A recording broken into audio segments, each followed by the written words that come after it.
Bismillahirrahmanirrahim. Assalamu alaikum rahmatullah. We have Sheikh Ramiz Ibrhaim. Let's do all the way. Say Sheikh. What? Just say Ustadh.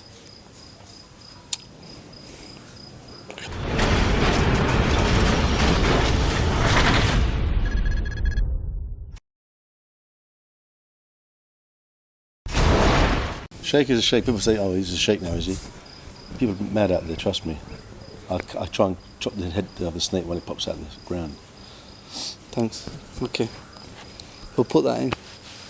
You say, Bismillah ar-Rahman ar-Rahim, Alhamdulillah, wa salatu wa salam ala Rasulillah. I'm here with, welcome to the Only Way Islam show. I'm here with Ustadh Ramiz Ibrhaim. As many of you may know, he's a da'i and counsellor, life coach, psychotherapist. He's been in the field of da'wah since 17, since he embraced Islam. I'm just here to understand his life story and how he came about to be in Deen. That's it for us. Thank you. I mean, he's just introduced himself. Thank you, brother. So I'll teach you. We'll take you from there. I'll teach you the show, yeah? That's fine. All right, no problem. Alhamdulillah. Okay. So, would you be able to just tell us a bit about how you came to Islam and how, about your life? Because I know you have a very like interesting... everybody's story, it's a long one. Okay. Obviously, well, we've got 5 minutes. 5 minutes, no problem.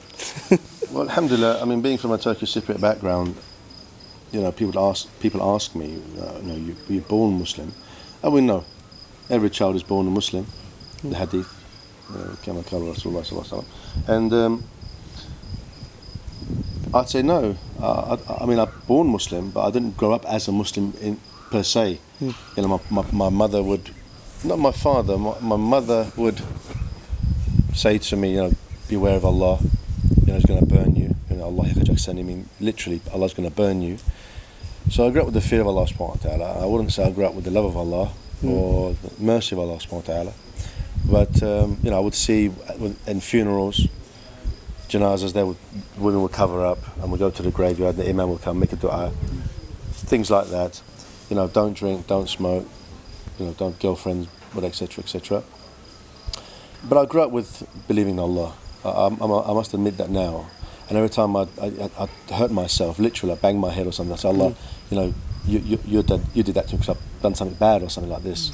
So you was aware of it? I was aware of it, yeah. Even though I was aware, it didn't stop me doing nonsense. Yeah.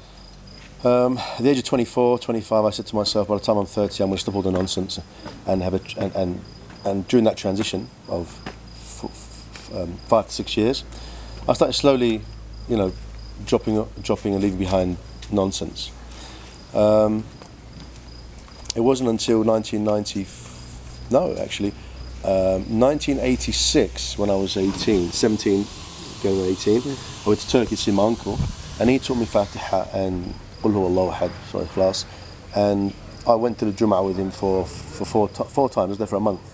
When I came back, however, it wasn't until 1994 that some Pakistani boys helped me come to Jum'ah, let's go. And I thought, right, in England, yeah, London, and I went with them, and it wasn't new to me when I prayed with them and all that, and I said, Allah, I'm here, and that was it.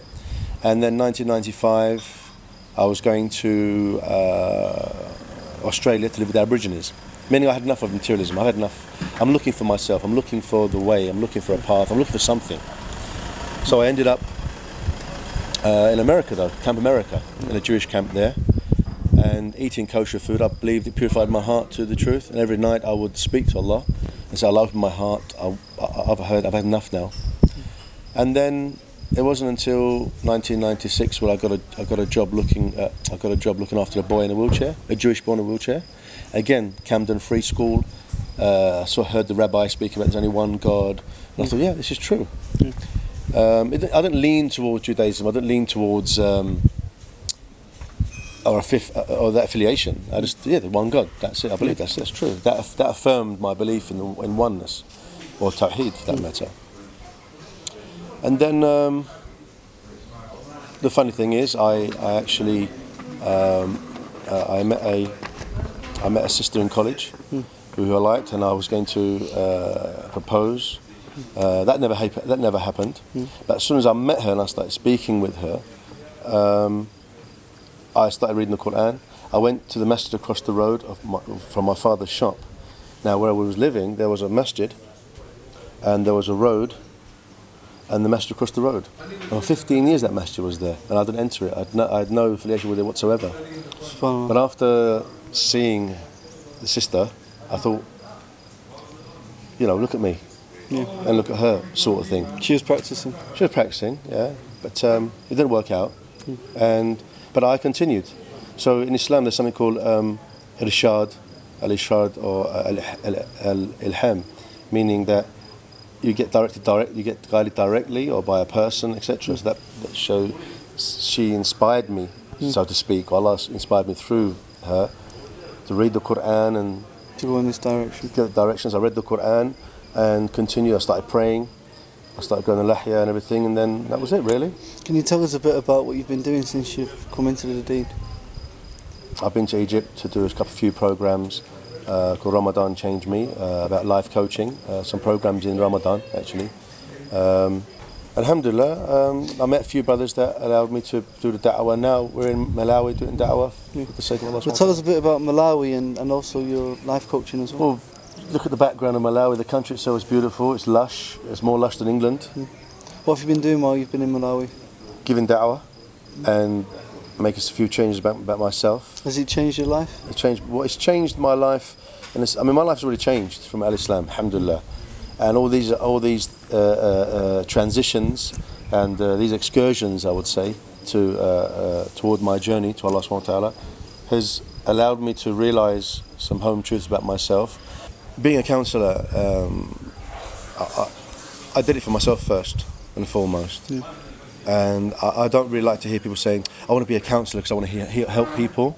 Because to be a good counsellor, you have to help yourself first, have self-care first. And you can't be a candle. You can't be a candle helping, giving light and heat, helping other people, and don't help yourself. And a lot of people in your life you meet are either takers and givers, or in between. And you've got to be a taker and a giver to have a balance. You give too much, you'll end up losing energy. You take too much, you'll burn out. So that's what my advice to people, as well as Muslims, is to know yourself, to develop yourself, and to up your game, and to recognise your weaknesses and strengths, as I have. I'm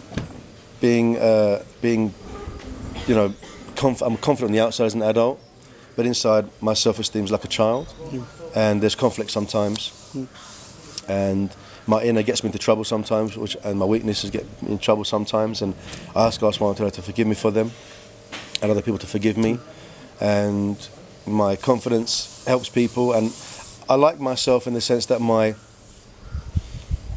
good overpowers my bad, in the sense, and my bad is, sometimes my bad can, even though it's low, it can be potent, and check yourself before you wreck yourself. So you're saying this, you're saying, no, but I've learned that here, and I know you told me it's a rap song, and I'm far too old for that. But really, it's Islamically, is in tune, and it's also self-developmentary, if there's such a word. I just coined it. Is true. Check yourself before you wreck yourself, and this is muhasabah. This is the self-accounting. And once you self-account, you find something wrong with you, then you do islah. You rejuvenate yourself, islah an-nufus. Because ultimately we're going to die, and we have to be prepared. Yeah, and I always use the mirror option, and people say it becomes a cliche now. Wherever I go, I say, look in the mirror, and after you've squeezed your spots and combed your hair, basically what I call vanity time. And vanity time the length of vanity time depends on the person. Someone may need an hour in the mirror. Some people need 10 minutes. Some people a minute. But after you've did the vanity time, is to look closer at yourself and ask, what's my purpose? Am I fulfilling my purpose? I know we say, Allah subhanahu wa ta'ala says, وَمَا خَلَقْتُ الْجِنَّ وَإِنسَ إِلَّا لِيَعْبُدُونَ, I did not create man or a jinn except to worship me. So from that, use that as a foundation. And what is worship? Find out what Allah subhanahu wa ta'ala wants from you. You have to pray 5 times a day. Islam is saying the Shahada, praying 5 times a day, fasting the month of Ramadan, paying zakat in due time, and doing Hajj once in your lifetime in due time if you have the health and the means to do so. So how can someone say, I'm a Muslim, but I don't pray? No one says that, by the way, but they imply that through their action. It's like you ask a brother. There's actually a lot of people actually say that. They do. Well, I don't know. I've never heard anyone say, I'm a Muslim, but I don't pray. Is that definition from Allah subhanahu wa ta'ala, or is definition from your ego, from your nafs? For example, when I give lectures, I always ask brothers, why do you pray? Those of you who pray Jummah, why do you pray Jummah?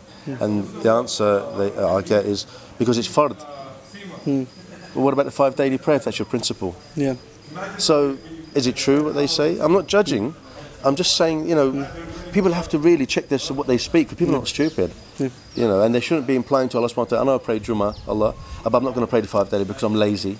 And I'll just do that enough to feel like I'm doing what I can. I feel like I'm in I'm in the group of Muslimin, for example. But it's a very dire situation, a very, very dangerous situation. They're walking on the edge, really, and they can fall off any time. So, make sure you check it out. What's the website again? www.aip-development.com. Okay. Jazakallah khair. Jazakallah khair. Thanks for coming. Thanks for sharing your thoughts with us. Jazakallah.